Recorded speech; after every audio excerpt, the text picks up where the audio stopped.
Hey my triple chocolate muffins, welcome to this video, welcome back to my channel. My name's Nicole if you don't know.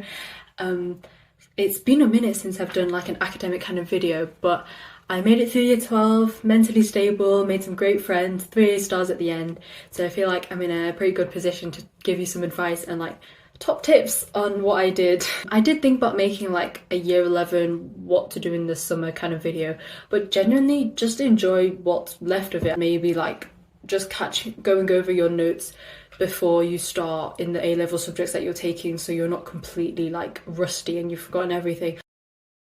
So the first thing that I wanted to talk about in this like actual video is the jump from GCSEs to A-levels, because I feel like it's something that I was a bit nervous about in year 11, but it's actually not that bad. Like, yeah, you do end up doing more content and it's like more difficult, but the amount of subjects that you do drops significantly from like at least 9 to 3 basically. And so when I think about it, I couldn't go back and do GCSEs again, like doing all those subjects and having to do like English language and business again. Oh, like bro, I've never been happier doing the 3 subjects I do now. And also with your freeze, so I do 3 A-level subjects, so I have 3 hours of lessons a day and then I have 2 hours of freeze. Like, it's so chill nowadays. It is more work and brain food is so real, because my appetite definitely increased in the first month of A-levels, but it's so much more satisfying, and also the teachers treat you more like your equals, so that makes lessons more fun as well. So don't stress about like the jump or whatever. It's probably similar to like year 9 to year 10 GCSEs or like year 10 to year 11. And talking about freeze, I would say over the year I probably did like a 50-50 split. Like half the time I would do something stupid and fun with friends. Like, I just remember this one free where me and my friends were listening to boyfriend ASMR, and it was like the one where he gets hit by a car. We were watching so many of them and it was just absolutely hilarious. Like, they form core memories, like your freeze. And then the other half, maybe I do homework, write up my notes, stuff like that.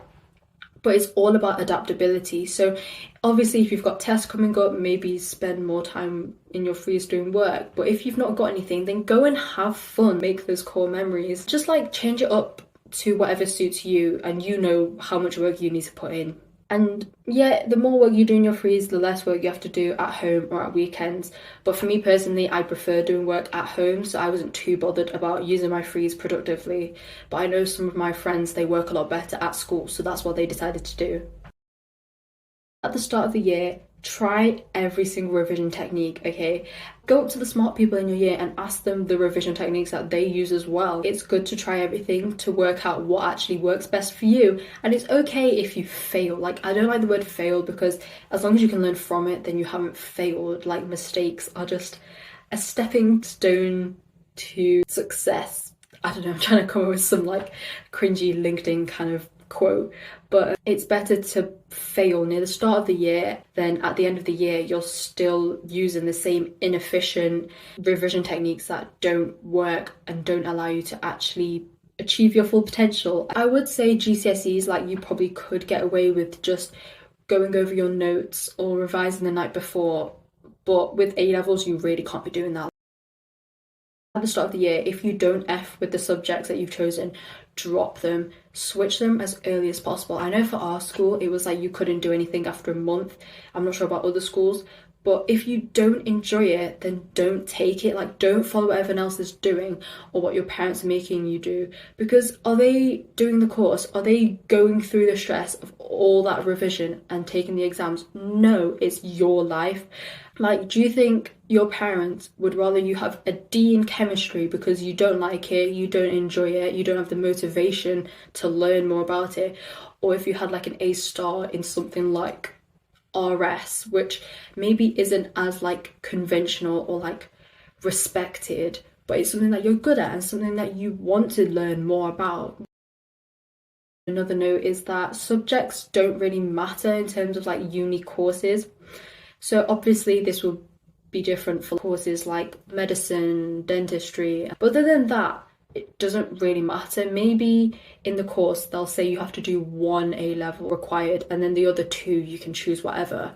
But going on from that, one really important point that I want to stress out is If the course says that a certain subject is required, but you don't like that subject at all, you're not good at that subject, no matter how much you romanticize the course, you romanticize the career path after the course, and yeah, I'm talking about the medical students here, but if you are not good at and you don't like the required subject, there is a very, very likely chance that you will not like the course.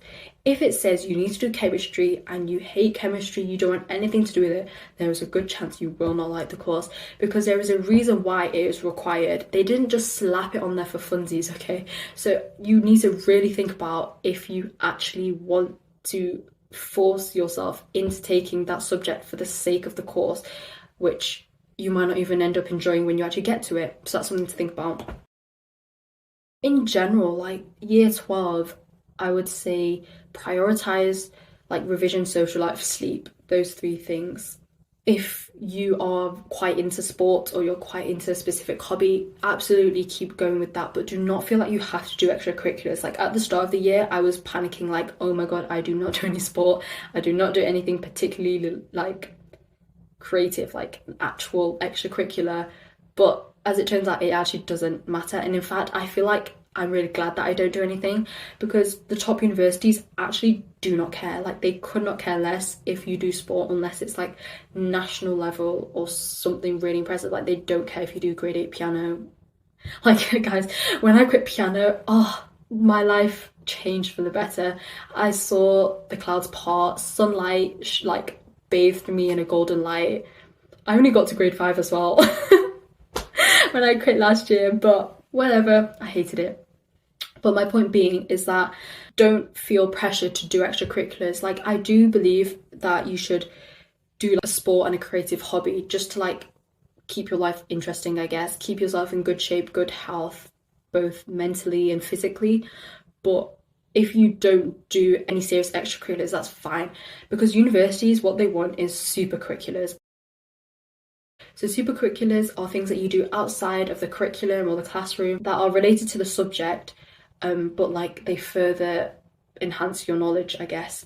So things like wider reading, podcasts, documentaries, essay competitions, Olympiads, and these are the type of things that universities actually want to see. And I would also recommend doing supercurriculars because they help you if you're unsure of what path you want to take as well. So say if you're deciding between like 2 different subjects, maybe do an essay competition or an Olympiad in both of them and then see which one you enjoyed more. And also apply to summer schools early. So every university probably has like some form of a summer school. Most of them are free, I think. Sign up to Sutton Trust, they have loads of good free ones. And also if you just look on university websites or sign up to their email newsletters, you might hear of them too. And another thing that's really great about them, besides getting a feel for what it would be like to be a student at that university, is that some of them offer reduced grades too. And obviously that's a benefit. And then this is just kind of like a general point, not necessarily for year 12, but friends. So I want to just talk about friendships, because year 12 I think is such a good like clean slate or whatever to make new friends and maybe detach from the ones who no longer like vibe with you. I don't know how to say, because it's absolutely normal for your paths to diverge and for you to grow apart and stuff. But I feel like when you're like, say at school, when you're constantly around those people, it can be quite hard to say, actually I think I want to go out and find better friends, you know. But year 12 is such a good, like, I don't know how to say it in words like that, to begin finding your people, you know, because you deserve to have friends who, when you see them, like you automatically start smiling and you can learn from them and you can grow with them and you love spending time with them. I'll share like a personal thing, whatever. So I am not really like friends with the people that I was in a friendship group with in year 11 anymore. And at the start of year 12, when I could feel like myself, because to be honest, at the end of year 11 as well, but it definitely felt like I was forcing it because it was comfortable and it was what I had been used to for like 5 years. But it was only when I like distanced myself and made the space to let new people in that I was like gifted the most joyful friendships that I've ever experienced. Like me and my best friend were saying last week, we was talking about how we haven't had a friendship as fulfilling as the one that we have with each other now. And so it's like, you will find your people. Sometimes you have to push yourself a bit, but that's okay because the end result is so worth it. And I would also recommend joining like societies and clubs. Like I do biology, chemistry, and geography, but I went along to like English society for fun, and then I met a really great friend there as well. Another general point, but like learn to say no and be okay with like missing out on things. Because say you've got exams coming up and your friend asks to hang out, but like you're busy or you don't have the energy, it's okay to put yourself first. And there will always be other opportunities that come along. This is going to sound like really hypocritical now, but also be open to opportunities and say yes to things that you might not have, like essay competitions or hanging out with people you might not have thought of before.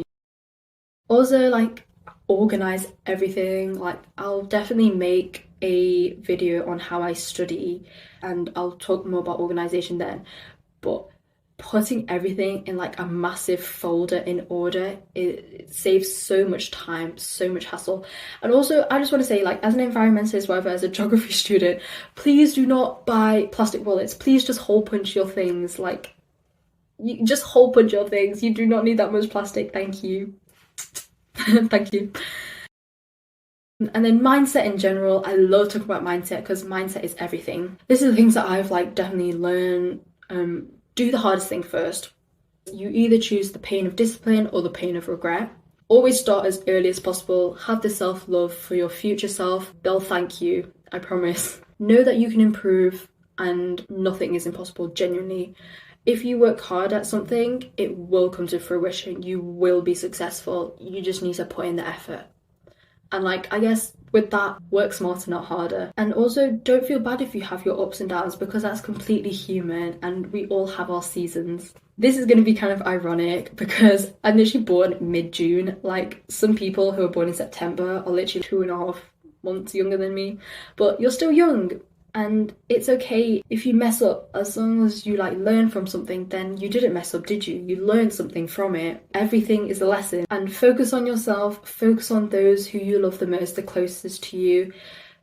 Just enjoy the year, you know, because let me tell you, it passes by so fast. And you are the one who is in direct control of whether you choose to live year 12 with fulfillment and joy and happiness, or if you choose to spend your time and energy on things like gossip and drama and like, I was gonna say romantic relationships, like, you know, those type of people who are like too focused on getting into a romantic relationship. Like, being in a relationship's fine, but like, it's when you keep, like, when you're obsessed with it, then that's not okay. But yeah, because you want to look back on year 12 fondly. Like, I loved year 12, I'm so grateful for it. So yeah, do the right thing. Just be kind to everyone, or at least be polite to people, because some people can be legitimately annoying, and also if they've done you like dirty in the past. But be polite to everyone because you never know what someone's going through, and I feel like as you get older, people go through tougher things or more serious things, and so don't be giving people glares in the hallway, you know? So just be nice, and also being nice, like, if you want to think about it from a more individual, personal, selfish basis. When chatting with people, you can like find out about opportunities, you can get advice. So yeah, I've yapped long enough. I hope that this video was useful. Let me know what other kind of videos you want to see, like academically and then non-academically, like in general. And I hope you guys have a really great day, a great rest of the summer, and as always, love you.